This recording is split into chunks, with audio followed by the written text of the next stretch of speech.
Hi, my name is Tom from the Blue Dot, and today we're going to review the Motorola Droid Razr MAXX. This is my personal phone, so it actually has a bit of rough and tumble on it. I just kind of chuck it into my pocket all the time, so it's got a few marks here and there.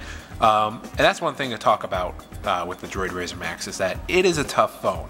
This back never really gets any markings on it. It's really tough. The screen, like if you just clean it off, although a little messy here, but when you clean this off, there's no scratches, like none at all. I'm amazed. I've thrown this in my pocket with keys, with quarters, stuff like that, just carelessly, although I probably shouldn't, but no scratches appear on this screen, but yet you'll have slight markings on the chrome on the edges, some up here on the rubber up here, and that'll get some dings here and there, but the screen is just perfect. This is Gorilla Glass, so it's just super tough, and I hope every phone in the future has it, because I mean, I've seen too many friends drop phones and just smash their screens to pieces. So enough gushing about the screen, let's talk about what's on the outside of the phone here. We have the options button down here, the home button, back button, and search button. These are all touch buttons, so they're not physical. On the right we have the volume keys and the power button. On the top we have the headphone jack, the USB micro port, and the HDMI port. On the left down here we have where you put your micro SD card, if I can get that open, and the SIM card, which is typically not seen too much on Verizon phones, though now you'll see them on 4G LTE. I think all of them need a SIM card, and that is where the SIM card goes.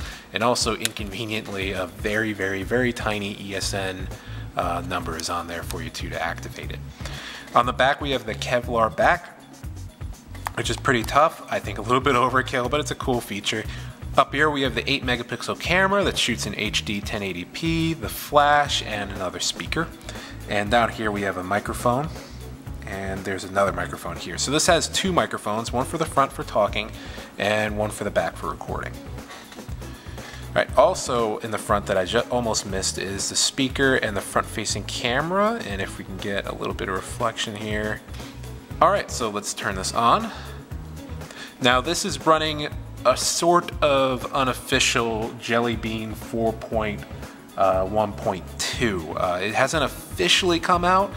You can download it pretty easily. They accidentally put it out on Christmas, and it's super easy to upgrade.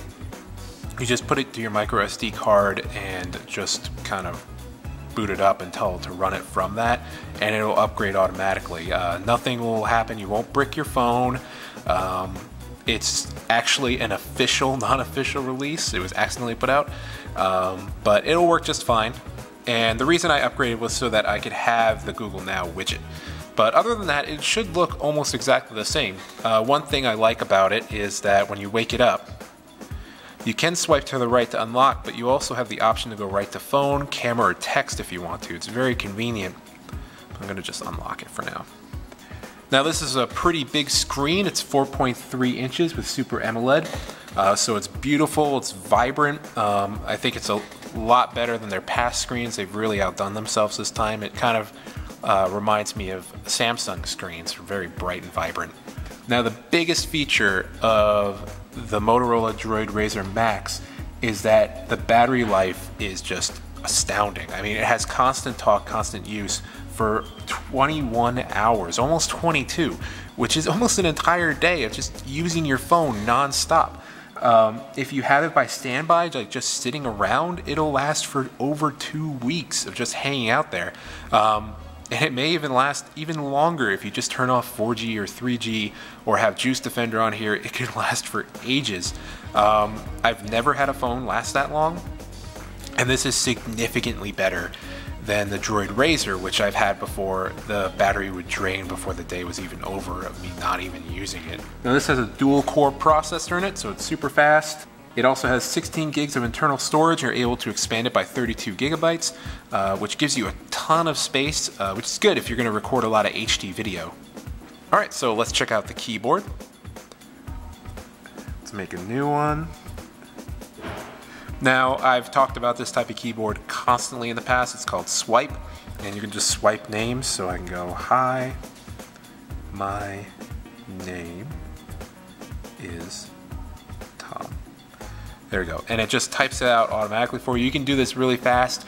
It's not perfect. Sometimes it doesn't get the words right, but it has some guesses up top what it is. I don't know why its first choice for Tom is lowercase, because I'm pretty sure all Toms are a name.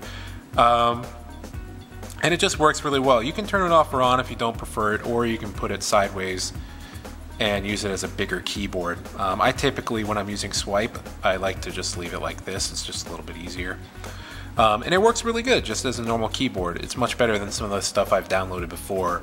I've had a phone before that didn't have swipe. I had to download a different one that was sort of like swipe, and it just never was quite as good as the official swipe keyboard. Alright, so let's check out the camera. I'm going to do this really simply. So I'm going to make it go to sleep. I'm going to wake it up. I'm going to hold down and swipe to the camera. Alright. And the camera is really, really, really good. Let's get another phone in here so we can use it as an example. I have over here an iPhone 4 that I literally just reviewed. So we'll use that as a sample picture in front of us here.